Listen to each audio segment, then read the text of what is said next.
si lanzás con algún tema, sale la pregunta. Sí, dale. Yo no tenía, bueno, de economía... Nada. Nada. Así que más o menos se me iba ocurriendo y me lo iba anotando a medida de la charla. Usted plantea en algún momento que Argentina era la segunda economía con mayor inflación de América Latina. Sí, señorita. Y yo quisiera saber, sobre todo para la gente que está en su casa y por ahí no entiende como yo de economía, ¿a qué factores o indicadores cree usted que se debe esto? Que después de Venezuela, que por ahí es políticamente o socialmente la gente dice, uy, no queremos ser, ¿a qué se debe que Argentina, después de Venezuela, sea el país con mayor inflación? Básicamente la razón se debe a que hoy por hoy a que está teniendo un déficit fiscal importante.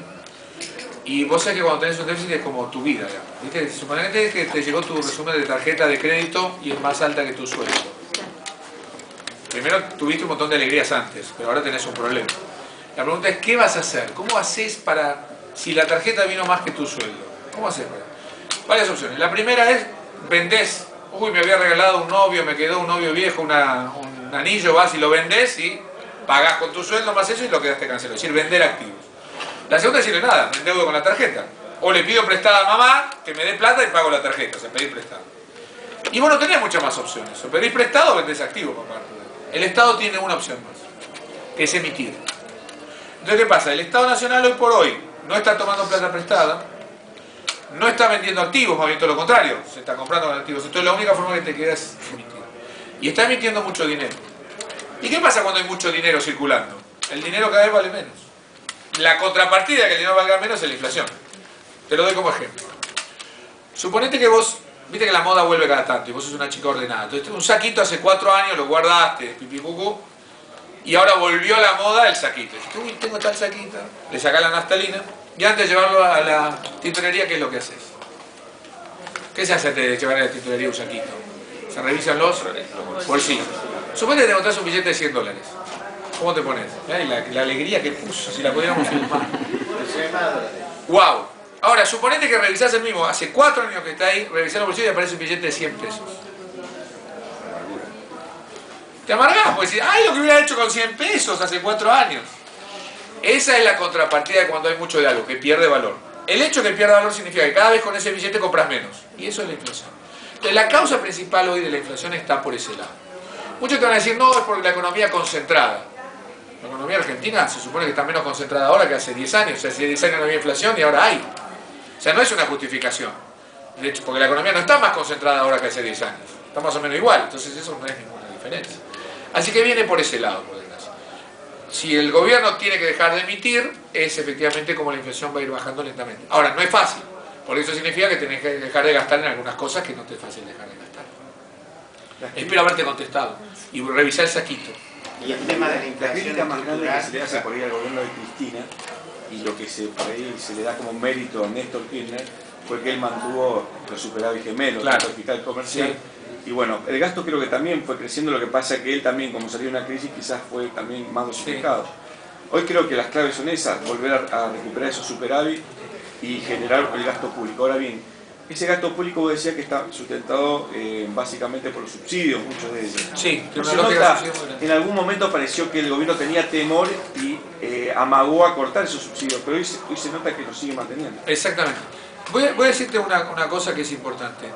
El gasto público debe ser contracíclico. Es decir, cuando el sector privado se cae, por razones de que no ve negocios a futuro, etc., el Estado tiene que salir a gastar para compensar la caída del privado. Pero cuando el privado está en auge, el sector público lo que tiene que hacer es lo contrario. Tiene que empezar a ahorrar. ¿Para qué? Para cuando venga la mala. Y esto fue un poco lo que Argentina no hizo. O sea, en la expansión del 2009 del gasto público estaba bien. Era lo que había que hacer. Se había caído el sector privado, tenías que salir a expandir el sector público. Pero a partir del 2010, que empezó a andar bien el sector privado, tenías que haber hecho lo contrario. Que era contraerte. Porque si no, vas a tener problemas cuando se cae de nuevo el sector público, el sector privado. Entonces, este es lo contracíclico. Yo creo que como hizo durante el presidente de Néstor Kirchner, es cierto que el gasto público crecía, pero la recaudación también crecía. Y había un superávit fiscal. Desde el 2009 se fue perdiendo, y se perdió definitivamente. Entonces, sí, es volver a los orígenes, volver a tener los superávit que necesitas, el comercial y el fiscal. Pero el comercial también lo necesitas sin recesión de la economía, o sea, tener superávit con crecimiento económico. Porque tener superávit económico con recesión, el año de mayor superávit comercial de la historia de la Argentina es el 2002. O sea, no es un buen signo. Tener un buen superávit comercial con recesión no es la idea. La idea es cómo tener un buen superávit comercial con expansión de la economía, que es un desafío bastante distinto. Quiero contestar lo de la inflación estructural que me dijiste. ¿Cuál es la inflación estructural que normalmente se habla en la economía argentina? La estructural se supone que es la pelea que hay siempre entre trabajadores y las empresas, porque entonces uno sube el trabajo, entonces el otro sube los precios y va a una cuestión de inflación estructural. Hay algo de eso, siempre inflación estructural, pero está en el margen chiquitito. Una cosa si yo discuto, que la inflación vaya de 4 a 6 por la inflación estructural o si va de 25 a 30. Por la emisión. Bueno, de 25 a 30 te lo da la emisión. La discusión es en el margen chiquitito, te la da la estructural. Entonces, Argentina no tiene una inflación estructural de base. Y si la tiene es de 2 puntos anuales, no tiene mucho más que eso, el resto es emisión monetaria. Porque si no, de hecho, me explicaría cómo durante 2003, 2004, 2005 no pasó nada. Entonces tiene que ver más con eso, por desgracia. Desde el punto de vista económico, las medidas que está tomando el gobierno nacional respecto a este cepo del dólar, ¿cómo se analiza? ¿Es una medida correcta? ¿Es una medida incorrecta? No, desde mi punto de vista es incorrecta, pero porque básicamente el problema viene porque se cree que el problema es la salida de dólares, cuando en realidad el problema es que no entran dólares. Argentina ya es el 7º país en inversión extranjera directa de América Latina. Y el problema es que cuando vos pones restricciones a la salida, automáticamente impedís la entrada. O sea, si yo no te dejo salir de un lugar, no vuelvo a entrar. Esto es como si yo te encierro acá durante 4 horas y vos querés salir y yo te encerré. Te dejo salir. Y después digo, che, vuelve a entrar. No, no volvés a entrar. Bueno, en la vida es más o menos. Entonces el problema me parece que el diagnóstico es equivocado. Yo creo que el problema no es discutir cómo salen los dólares. El problema es discutir por qué no entran. Y trabajaría más por lo segundo. Y una vez que hace que entren dólares ya no salen tanto. Entonces considero que es error. Y de hecho, desde que está el cepo al dólar, la economía no crece. O sea, miralo con datos objetivos. La economía se ha parado. Entonces muchos te dicen, no, si no hubiera el cepo al dólar hubiera caído más. ¿Por qué? Es contrafáctico. Entonces yo creo que desde que está el cepo al dólar la situación es peor. Creo que la Argentina y los países que Brasil, Perú, Chile que están creciendo no tienen cepo al dólar. Y eso está creciendo mucho. ¿Por qué el gobierno no se da cuenta de eso? Al contrario, se pone más fuerte todavía Yo con el creo que control el del dólar. gobierno, porque cree que mantener el dólar estable es bueno. Y cree que le tiene mucho miedo a que el dólar suba mucho.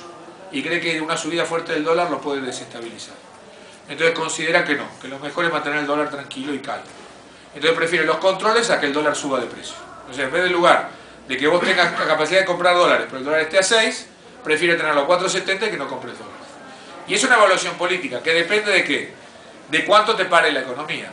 Si te empieza a perjudicar mucho la economía, la decisión fue incorrecta. Entonces estamos en eso, eso es lo que decidió el gobierno. Dólar barato, pero estable, en vez de un dólar alto que teme que le traiga problemas políticos. ¿Y durará esos 3 años que le puede quedar a este gobierno? La economía depende de la sociedad y de la política y depende de cuánto la gente avale o no avale las medidas. Si la gente este tipo de medidas la termina avalando, puede durar. Si la gente se opone a este tipo de medidas... Hay 2 mediciones en economía para ver con los consensos sociales.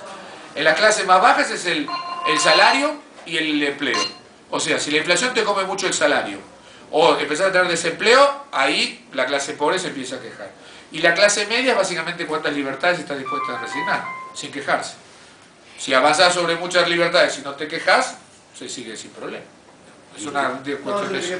Lo que dice la gente, digamos, gente común, que... Yo también soy gente común. Los brasileños, por ejemplo, no compran dólares, por ejemplo, como nosotros para ahorrar, porque no pueden tampoco comprar dólares. Sí puedes comprar dólares. Lo que pasa es que, vos pensás, hace 14 años que tienen la inflación más alta es 7. Nunca superó, el promedio es 5.50 de los últimos 14 años. El real estaba a 3.40 hace 8 años. Ahora está a 2. Entonces el que compró dólares es uno. Sí, salió. Y es por eso, digo, la gente que compra dólares cuando comprando dólares pierde. Y el argentino, de hecho, que en el 2002 compró a 4, hasta ahora no compraba dólares. La compra de dólares es del último año. Pero entonces el problema no es la relación con qué, con que el dólar hoy está barato. Entonces la gente lo compra porque el dólar está barato y la inflación es alta. No tiene tanto secreto. El argentino no es tan distinto del resto. Cuando vos decís, bueno, ¿por qué no hay? Y todo el mundo te dice, cuando vos tenés inflación alta, la gente no ahorra en tu moneda. Claro. Listo, entonces es lo que pasa. Solucioname la inflación y la gente ahorra de nuevo en pesos, no hay problema. Tomás, ¿vos crees que se está mirando, el empresariado está mirando el efecto del BRIC, que ya viene desde hace un tiempo? Sí, sí, yo creo que sí, definitivamente lo están mirando. Lo que pasa es que hay problemas coyunturales muy serios que te impiden quizás aprovecharlo en